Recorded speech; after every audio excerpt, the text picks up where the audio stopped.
আসসালামু আলাইকুম। Hello everyone, আমি সাধনা সৌদি থেকে বলছি। আরেকটা নতুন ব্লগ ভিডিওতে আপনাদের সবাইকে ওয়েলকাম জানাচ্ছি। আশা করি সবাই আল্লাহর রহমতে ভালো আছেন, আমরাও ভালো আছি। তো সকালে আমি যখন আমার গার্ডেনে পানি দিচ্ছি তখন থেকে আমি আমার ব্লগটা শুরু করলাম। তো অনেকগুলা ধনিয়া পাতা হয়েছে মাশাআল্লাহ, এ থেকে অনেক দিন পর্যন্ত খাওয়া হয়েছে।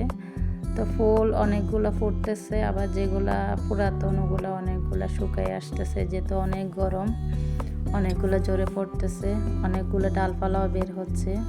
প্রত্যেকটা দেখলাম নতুন ডালপালাতে অনেকগুলা করে কুড়ি আসতেছে মাশাআল্লাহ, দেখলে মনটা যেন ভরে যায়। তো বারবার আপনাদেরকে একটু দেখাই। এখানে সবচাইতে ভালো লাগার বিষয়টা হচ্ছে এই গোলাপ ফুলটা আমার ড্রয়িং রুমের জানালার পাশে।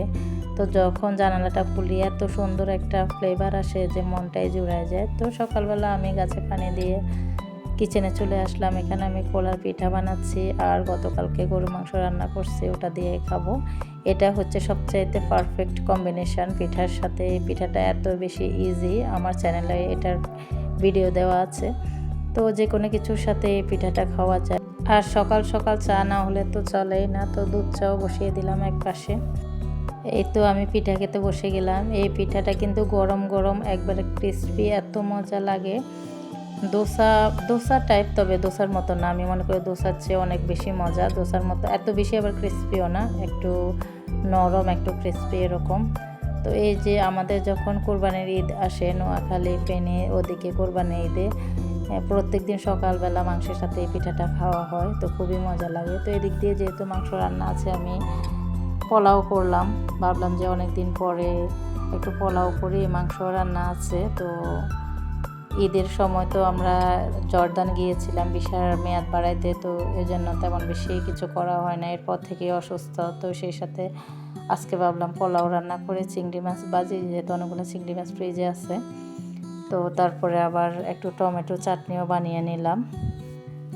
তো আপনারা কে কোথা থেকে আমার ব্লগ ভিডিওটি দেখেন প্লিজ কমেন্টস করে জানাবেন।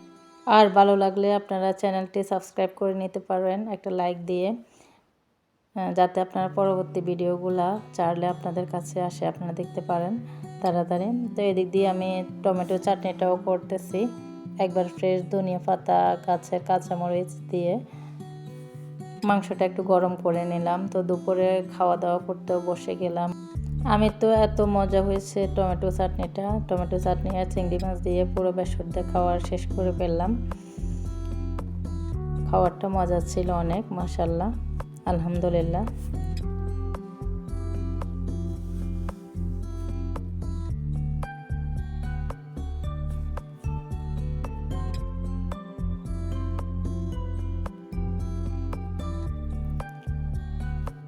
এটা হচ্ছে বিকেলের ভিডিও। বিকেলবেলা আমি আমার বাগান থেকে অনেকগুলো কুমড়ো ডগা তারপর পাতা কেটে নিলাম। পরের দিন রান্না বা ভাজি যেটাই করি না কেন করব, কারণ অনেকগুলা ডগা আর অনেকগুলা পাতা হয়েছে। তো ভাবলাম কিছু কেটে যদি হালকা করে দিই তাহলে অনেকগুলো ফুলও আসছে, তো ভাবলাম কুমড়ো ধরবে, এই জন্য অনেকগুলো আগাগোড়া আমি এগুলো কেটে নিলাম। তো আজকে তাহলে এই পর্যন্ত। সবাই ভালো থাকবেন, সুস্থ থাকবেন। আল্লাহ হাফেজ।